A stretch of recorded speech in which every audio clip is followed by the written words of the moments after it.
दोस्तों नमस्कार, मैं संजय कुमार भारद्वाज। दोस्तों, आप जानते हो देश के अंदर राहुल गांधी के नेतृत्व में कांग्रेस की भारत जोड़ो यात्रा चल रही है और इससे फायदा कांग्रेस को होगा या बीजेपी को होगा ये तो अलग बात है। पर मेरा मानना ये है किसी को फायदा हो या ना हो, परंतु देश को फायदा अवश्य होगा। कैसे होगा ये आप सोचोगे मैंने ये नई बात क्यों कह दी।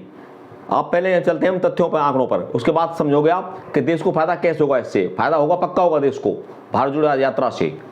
तो हम बात करते हैं 2004 से लेकर 2014 तक जो सरकार थी वो कांग्रेस की थी। हमारे पीएम थे मनमोहन सिंह। एक्चुअली पीएम थे या नहीं भी थे देश को पता ही नहीं था, क्योंकि सारे डिसीजन जो हो रहे थे वो remote control through Sonia Gandhi के थ्रू हो रहे थे और किसी मुद्दे पर मनमोहन सिंह बोलते ही नहीं थे। उनको नाम ही रख दिया, मोनी बाबा रख दिया उनको नाम, और अंतर्राष्ट्रीय छवि हमारी खराब हो गई थी। आतंकवाद चरम सीमा पर था हमारे यहाँ पर, और नए नए घोटाले अरबों खरबों के नया हर महीने कोई ना कोई घोटाला आता था। देश जनता परेशान हो गई थी। देश जनता ने चाहा कि बदलाव होना चाहिए। इधर राहुल गांधी मनमोहन सिंह की जो प्रस्ताव पास करते थे संसद में, उनकी धज्जियां उड़ाते थे, फाड़ते थे, जैसे पतंग को फाड़ रहे हो, मजाक उड़ाते थे। प्रधानमंत्री पद की गरिमा को जीरो कर दिया था सोनिया गांधी ने और राहुल गांधी ने मिलकर के अपनी नादानी से। उधर क्या हुआ, इतने मौका मिल गया कि इधर बीजेपी को नरेंद्र मोदी के नेतृत्व में एक करिश्माई व्यक्ति मिल गया। उन्होंने एक अपने भाषण से जैसे भी हो वो अलग आपका मानना है, उन्होंने एक नारा दे दिया कि मैं कांग्रेस मुक्त भारत कर दूंगा, और उस मुहिम में वो सफल भी हुए। मात्र आप देखिए 28 स्टेटों में मात्र 2 स्टेटों में सरकार कांग्रेस की हालत खराब है, बहुत बुरी तरह हो गई। अब कांग्रेस का जो मेन वोट बैंक था वो था ब्राह्मण और मुस्लिम और हमारे दलित भाई। अब ये क्या हुआ, जब कांग्रेस की हालत खराब हो गई, लगातार जो कांग्रेस का वोट बैंक था ना वो छिटक गया। वो जो लोकल पार्टी है हिंदुस्तान के अंदर, छोटी छोटी पार्टी, उन्होंने वो वोट बैंक अपने कब्जे में कर लिया। जैसे आप दिल्ली में देखिए, दिल्ली में कभी कांग्रेस का जमाना था, अब आम आदमी पार्टी आ गई, तो आम आदमी पार्टी ने जो वोट बैंक खाया वो कांग्रेस का खाया है। बीजेपी का जो वोट बैंक है वो हर चुनाव में हमेशा फिक्स रहता, 35% वोट बैंक है बीजेपी का, वो हमेशा फिक्स रहता, वो कहीं नहीं जाता।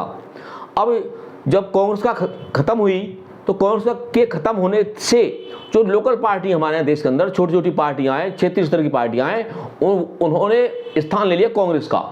जैसे कुछ नाम बता रहा हूँ मैं आपको, टीएमसी, समाजवादी पार्टी, बीएसपी, आम आदमी पार्टी, आरजेडी जो लालू यादव की पार्टी है, Janata Dal, Telugu Desam, NCP, Akali Dal, Shiv Sena, DMK, Biju Janata Dal, YRS, Shiv Sena, कुछ नाम मैंने बता दिए हैं। जो ये क्षेत्रीय पार्टियां हैं इन्होंने बीजेपी का स्थान नहीं लिया, इन्होंने कांग्रेस का स्थान ले लिया। कांग्रेस का जो वोट बैंक था वो इन्होंने खा लिया।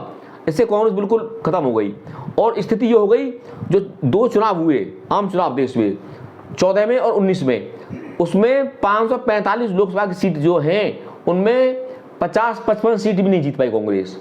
यानी मुख्य विपक्षी पार्टी का दर्जा जो होना चाहिए उसके लायक भी सीट नहीं ले पाई कांग्रेस सरकार। तो ये इससे क्या होता है, एक्चुअली क्या ये लोकल पार्टी होती है ना, ये लोकल पार्टी सिर्फ और सिर्फ अपने लिए सोचती है, अपने व्यक्ति के लिए सोचती है, व्यक्तिवाद के लिए सोचती है, ये देश के लिए नहीं सोचती है बिल्कुल भी। अब मैं नाम बता रहा हूँ आप बिल्कुल ओपनली, आप देखिए ममता बनर्जी, तेजस्वी यादव, अखिलेश यादव, और ये केजरीवाल, उद्धव ठाकरे, मायावती, स्टालिन, ये सारे जो कुछ मैंने नाम बताएं आपको, नेता के नाम बताएं, ये सिर्फ और सिर्फ अपने बारे में सोचते हैं, अपने परिवार के बारे में सोचते हैं, इन्हें देश की कोई चिंता नहीं है। वास्तव में 2 पार्टियां हैं जो राष्ट्रीय पार्टियां हैं, बीजेपी और कांग्रेस। इनकी सोच है ना वो एक राष्ट्रीय सोच है, ये राष्ट्र को साथ लेकर चलते हैं ये। तो इसका खामियाजा जो भुगता तो कांग्रेस जागी, थोड़ी देर जागी, और राहुल गांधी ने भी थोड़ा सा मैच्योर नहीं थे संसद में, पार्लियामेंट के अंदर।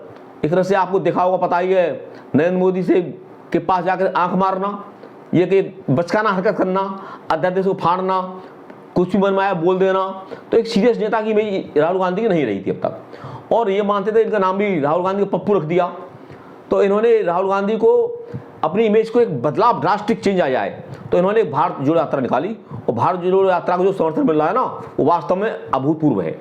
और इसमें मुझे मानना पड़ेगा कि अब की बार जो चुनाव होंगे कांग्रेस पार्टी फाइट में आएगी, पक्का आएगी, क्योंकि मुस्लिम वोट बैंक कांग्रेस की तरफ मुड़ रहा है, और जो दलित वोट बैंक है वो भी मुड़ रहा है, और जो अपर कास्ट का जो अदर जो हमारी सोसाइटी है कि वर्ग है हमारे, उसमें भी कटाव हो रहा है। वो कांग्रेस की तरफ बढ़ रहा है। आप हम यात्रा देख रहे हैं, यात्रा में लाखों की भीड़ उमड़ रही है। कन्याकुमारी से लेकर के जम्मू कश्मीर तक यात्रा आएगी। यदि ऐसा होता है, कांग्रेस पार्टी मजबूत होती है, तो इसमें हमें चाहे सरकार में बीजेपी रहे, परंतु जब हमें एक मजबूत विपक्ष मिल जाएगा, कांग्रेस के रूप में मिल जाएगा हमें, तो बीजेपी अपनी मनमानी नहीं कर पाएगी। जैसे आजकल देख रहे हो ना आप, नरेंद्र मोदी के नेतृत्व में बीजेपी मनमानी कर रही है। जो निर्णय आता, जो डिसीजन आता, वो डिसीजन ले लेती है, न सोचना न समझना। जैसे नोटबंदी का अभी देखा तो मामला, निर्णय आया, सोचिया, कर दिया, और भी कई ढेर सारे कर दिए। तो जब मजबूत होता है विपक्ष, तो सत्ता पक्ष अपनी मनमानी नहीं कर पाता है।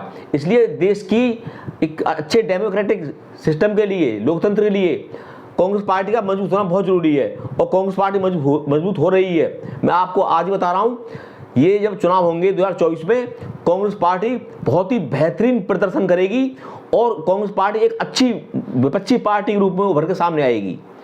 और जब ये दोनों पार्टी टक्कर में आएंगी, बीजेपी और कांग्रेस, तो क्षेत्रीय दल है ना, इनकी नैरो माइंडेड सोच होती है, खूब मंडूकता वाली सोच होती है, उससे हट जाएंगी, और देश विकास तभी करेगा हमारा।